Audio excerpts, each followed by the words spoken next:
大家好，我是彩虹，柔软劲道的松糕，不散粉不发黏，零失败配方分享，百吃不厌，千万不要错过哦。碗中先准备250克大米粉，也就是粘米粉，加入85克糯米粉，40克细砂糖，混合均匀，再少量多次的加入115克水，边加边搅拌，将粉打湿。由于米粉的吸水性不同，水量要酌情添加，搅拌成颗粒状，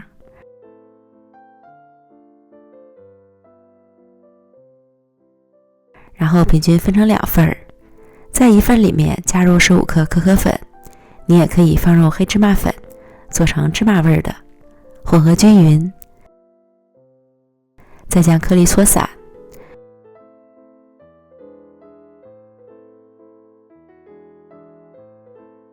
使劲转一把，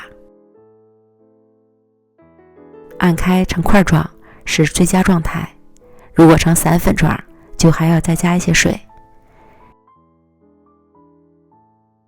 然后将米粉过筛，整个过程只有这一步耗点时间，可以听听音乐，一会儿就筛完了。相同的方法，再将白色的米粉也过筛一遍。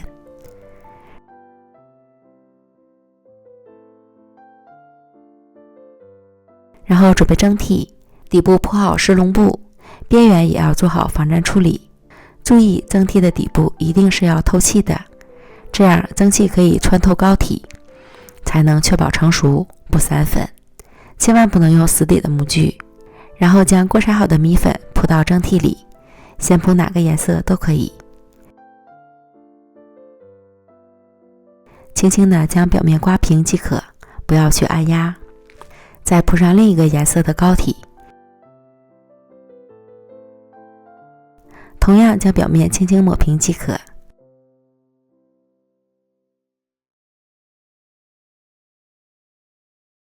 凉水上锅蒸，水烧开后计时蒸25分钟。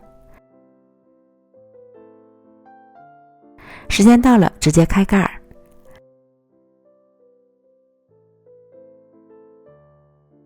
暴力扣到案板上即可，它不会变形。脱模，